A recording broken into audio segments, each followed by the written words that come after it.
Hello friends, Shukla coaching में आपका स्वागत है। आज हम आपको विद्युत रासायनिक श्रेणी, उसकी विशेषताएं तथा गैल्वेनिक शेल का विद्युत वाहक बल कैसे ज्ञात करें, इसके बारे में बताएंगे।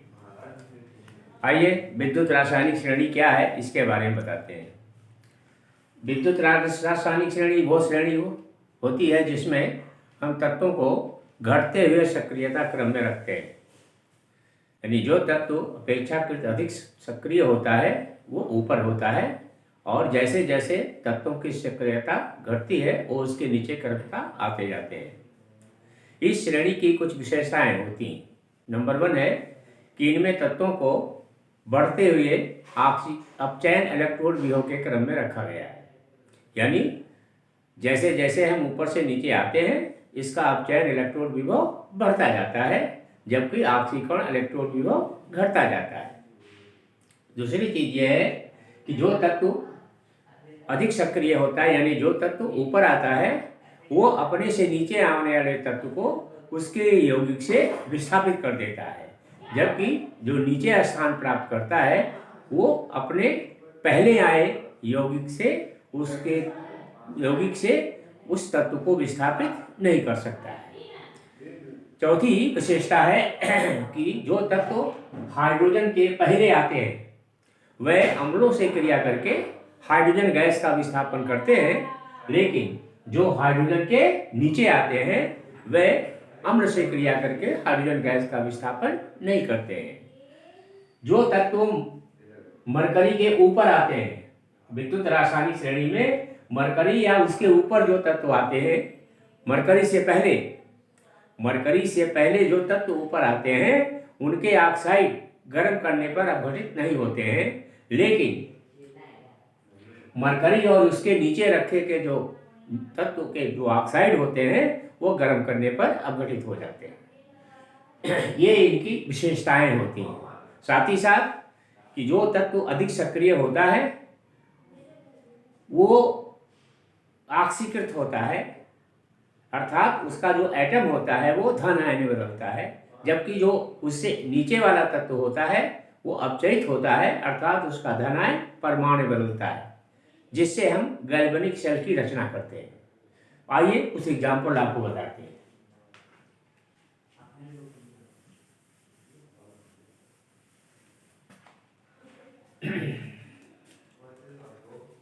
सबसे पहले हम आपको कुछ तत्व देते हैं, उनके इलेक्ट्रोड पोटेंशियल देते हैं, और आपको बताएंगे कि उनको विद्युत रासायनिक श्रेणी में क्रमबद्ध कैसे करेंगे।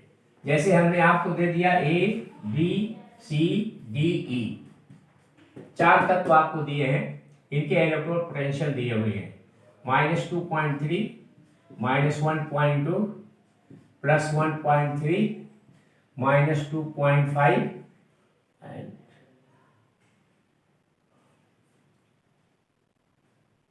+2.3। अब इसे हम विद्युत रासायनिक श्रेणी में क्रमबद्ध करने जा रहे हैं। तो जो सबसे कम आएगा, ये जो इलेक्ट्रोड विभव है, ये इलेक्ट्रोड विभव रिडक्शन का है, यानी अपचयन इलेक्ट्रोड विभव है। तो जो सबसे कम है उसको ऊपर लिखोगे, इससे कम सबसे कम 2.5, उसके बाद -2.3, उसके बाद -1.2, उसके बाद +1.3 और उसके बाद +2.3। अब जिन जिन तत्वों का इलेक्ट्रोड पोटेंशियल दिखाया गया है उनके संबंध यहाँ आगे लिखोगे, A, B, C, D, E, यह क्रमबद्ध हो गया। इसमें जो तत्व हैं इनको हम अपचयन इलेक्ट्रोड व्यूह के बढ़ते हुए क्रम में रखें और ऑक्सीकरण इलेक्ट्रोड व्यूह के घटते हुए क्रम में रखें। जो तत्व जैसे जैसे ऊपर से नीचे आता है ऑक्सीकारक गुण इसका बढ़ता जाता है, और जो सबसे नीचे आएगा ये स्ट्रांग ऑक्सीडाइजिंग एजेंट होगा। यानी ये क्या होगा, ये प्रबल ऑक्सीकारक होगा। यह प्रबल ऑक्सीकारक है। जो प्रबल ऑक्सीकारक है वो दुर्बल अपचायक होता है।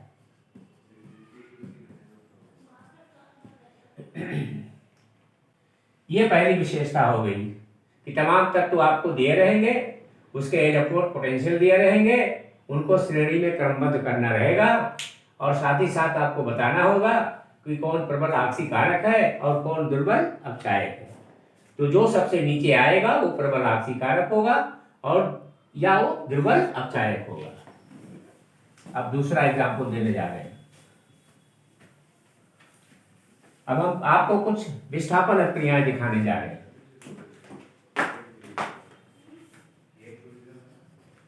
Zn प्लस FeSO4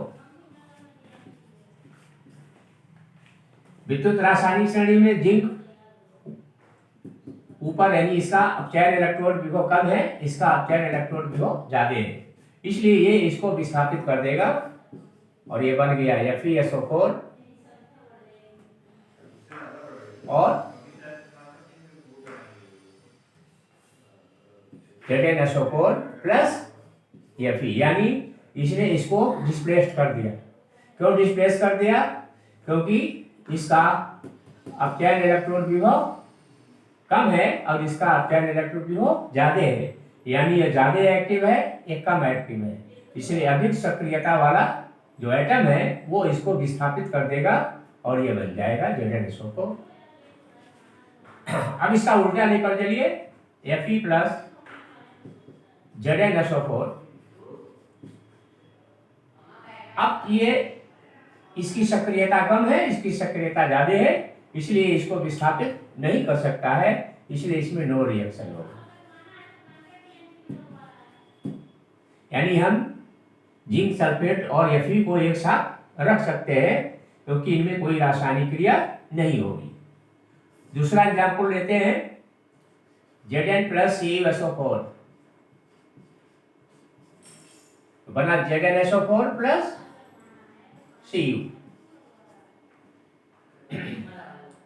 इसका अपचयन इलेक्ट्रोड विभव कम, यानी ये ऊपर आया है और ये नीचे है, ये अधिक सक्रिय है, ये कम सक्रिय है, इसलिए ये कॉपर को विस्थापित कर देगा और सॉल्यूशन ZnSO4 प्लस Cu होगा। ये नीले रंग का होता है, जिंक डालते हैं तो ZnSO4 हो गया, कॉपर बाहर आ जाएगा और ये कलरलेस होने लगेगा। लेकिन अगर हम उल्टा करते हैं, यानी हम कॉपर को जिंक सल्फेट के घोल में डाल दें तो चूंकि इसकी सक्रियता कम है, ये इसको विस्थापित नहीं करेगा, इसलिए कोई क्रिया नहीं होगी, नो रिएक्शन। ये आपको बताया गया कि विस्थापन क्रियाएं संभव है या नहीं संभव है, यह विद्युत रासायनिक श्रेणी पर डिपेंड करेगा। अगर जो ये मेटल दिखाया गया है इसकी सक्रियता अगर ज्यादा है तो ये कम सक्रिय वाले तत्व का जो शार्ट सॉल्यूशन है उसमें ये विस्थापित करेगा, यानी इसको हटाकर स्वयं इसके स्थान पर जुड़ जाएगा। तो इस प्रकार ये विस्थापन क्रियाएं ये और ये संभव है और ये नहीं संभव है।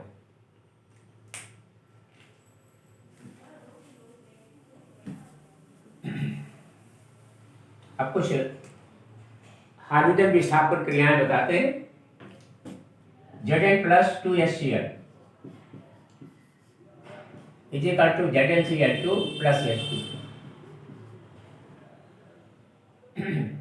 जिंक HCl अम्ल से क्रिया करके ये डाइल्यूट होता है, तनु HCl पर क्रिया करते हैं ZnCl2 बनता है और हाइड्रोजन गैस इवाल्व हो जाती है, हाइड्रोजन गैस विस्थापित कर दिया। लेकिन Cu प्लस 2HCl इससे अगर क्रिया कराएं तो नो रिएक्शन।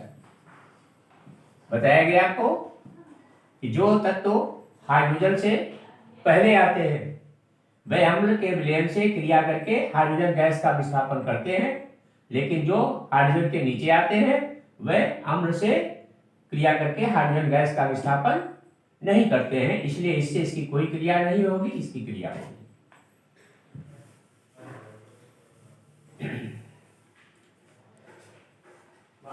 ये बताया गया आपको कि जो तत्व पहले आता है उसका ऑक्सीकरण होता है और जो तत्व बाद में आता है उसका अपचयन होता है। इसका निर्धारण करके हम गैल्वेनिक सेल का विद्युत वाहक बल का मान ज्ञात करेंगे, गणना करेंगे।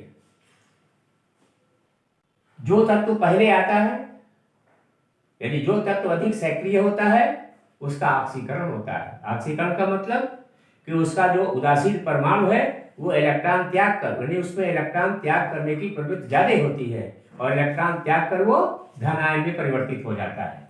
जैसे जिंक है, जिंक और कॉपर, ये हम दो इलेक्ट्रोड लेते हैं, इनका गैल्वेनिक शेल बनाते हैं। जिंक जो है ये ज्यादा एक्टिव होता है, इसलिए दो इलेक्ट्रॉन त्याग कर और जिंक आयन में कन्वर्ट हो जाता है, बदल जाता है। यानी जिंक का जिंक आयन में क्या हो गया? ऑक्सीडेशन। ये ऑक्सीडेशन। इस समय इसका इलेक्ट्रॉन विभव जो आएगा वो ऑक्सीडेशन इलेक्ट्रॉन विभव होगा और ये होता है 0.76 वोल्ट।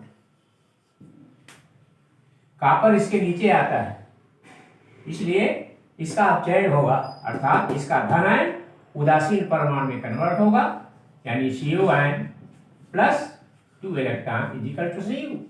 यहाँ पे कॉपर का अपचयन हुआ है तो ये जो इलेक्ट्रॉन विभव आएगा ये रिडक्शन होगा और ये होता है 0.34 वोल्ट।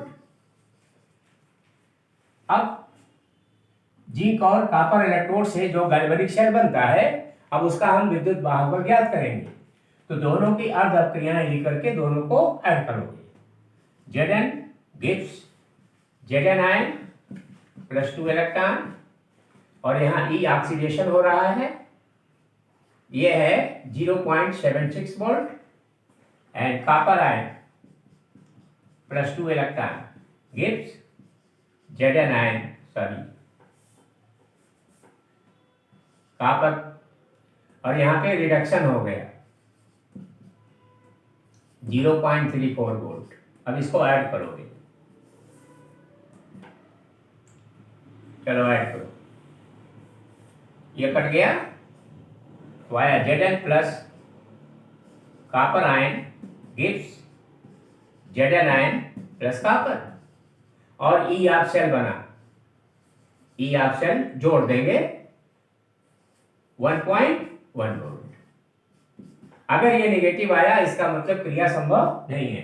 तो इस प्रकार अगर हमको ये जानकारी दी जाए कि कौन सक्रिय है और कौन कम सक्रिय है, तो हम गैल्वेनिक शेल के विद्युत वाहक बल की गणना कर सकते हैं।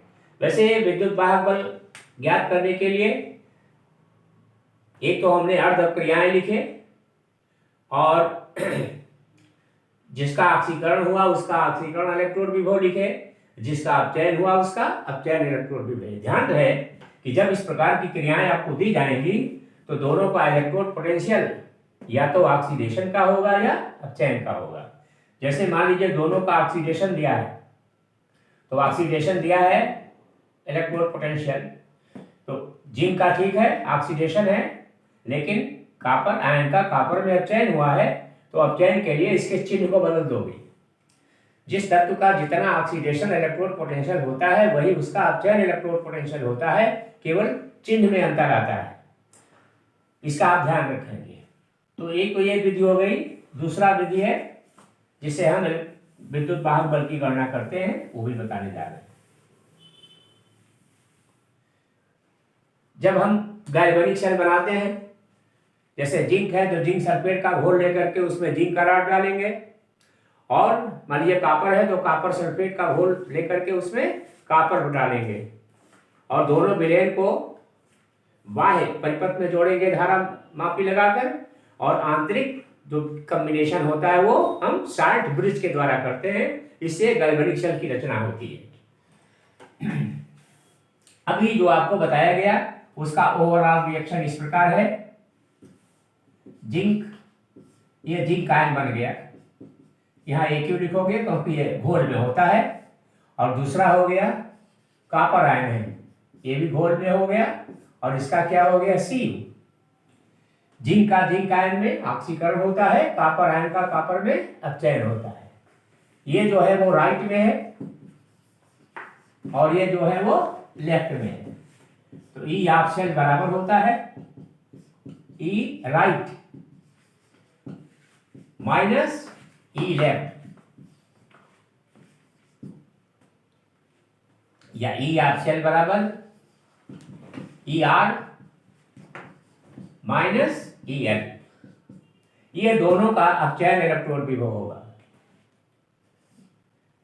ये ई लेफ्ट है, यानी ये कॉपर का अपचयन इलेक्ट्रोड विभव है, और ये जिंक का अपचयन इलेक्ट्रोड विभव है।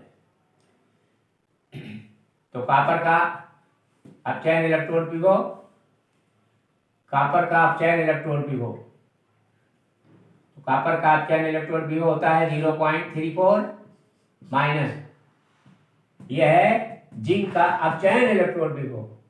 तो आपको बताया गया इसका ऑक्सीकरण अपचयन विभव 0.76 होता है, तो आप इसका अपचयन इलेक्ट्रोड विभव कितना होगा, माइनस 0.76 बराबर 0.34 प्लस 0.76 बराबर 1.10 वोल्ट। इस फार्मूले के लिए आपको याद रखना है ये दोनों का अपचयन इलेक्ट्रोड विभव होगा, दोनों का अपचयन इलेक्ट्रोड विभव का प्रयोग होगा।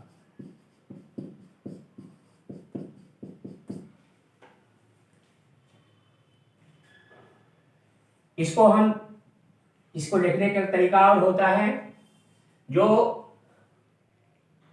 कम सक्रिय है जैसे कॉपर या कम सक्रिय है, इसका कैथोड लिया जाता है, और जो ज्यादा सक्रिय होता है उसका एनोड लिया जाता है। तो हम ये भी लिखते हैं ई ऑफ सेल बराबर ई of cathode minus E of anode. E of cathode, E of cathode ये कम वाला यानी राइट वाला होता है, माइनस ई ऑफ एनोड ये लेफ्ट वाला होता है। इसमें दोनों का कौन सा विभव लिखोगे, अपचयन, अपचयन इलेक्ट्रोड विभव।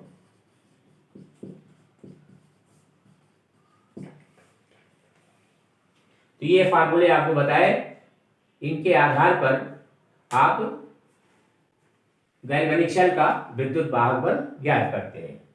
अब एक क्वेश्चन देते हैं और उसको आप लगाने का प्रयास करेंगे।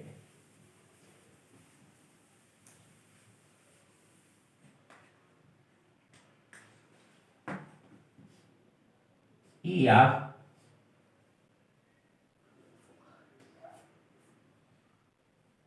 यह है, कॉपर आयन का कॉपर में अपचयन होता है 0.34, और ई ऑफ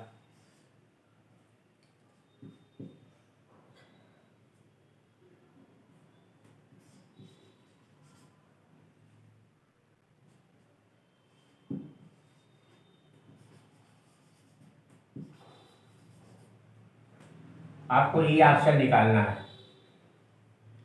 ई ऑप्शन याद कीजिए,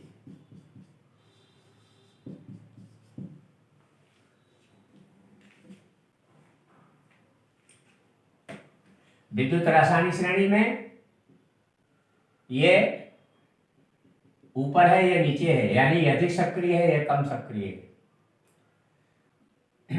जो अधिक सक्रिय होता है उसका एनोड लेते हैं, जो कम सक्रिय होता है उसका कैथोड लेते हैं। ये रिएक्शन आपका होगा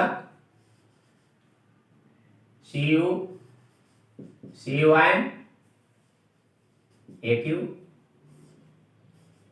Ag आयन Aq, Ag। ये क्या आया, राइट, ये क्या आया, लेफ्ट, इसलिए ई ऑफ सेल बराबर ई of right minus E of left. E of right ये दिया है 0.80 minus E of left, E of left copper का कितना दिया है 0.34।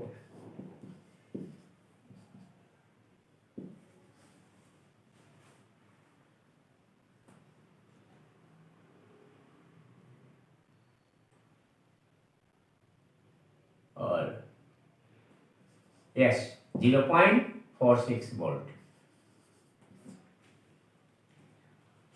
यहाँ दोनों का चयन दिया हुआ है, अगर दोनों का ऑक्सीकरण दिया होता तब इसको माइनस कर देते, इसको माइनस कर देते।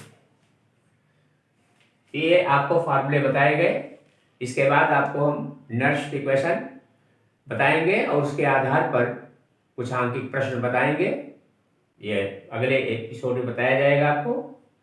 आशा है आप इस पर प्रश्न लगा लेंगे। अगर कोई परेशानी हो तो आप जरूर कमेंट कीजिएगा और आपके प्रश्नों के उत्तर बताने की कोशिश करेंगे। Thank you.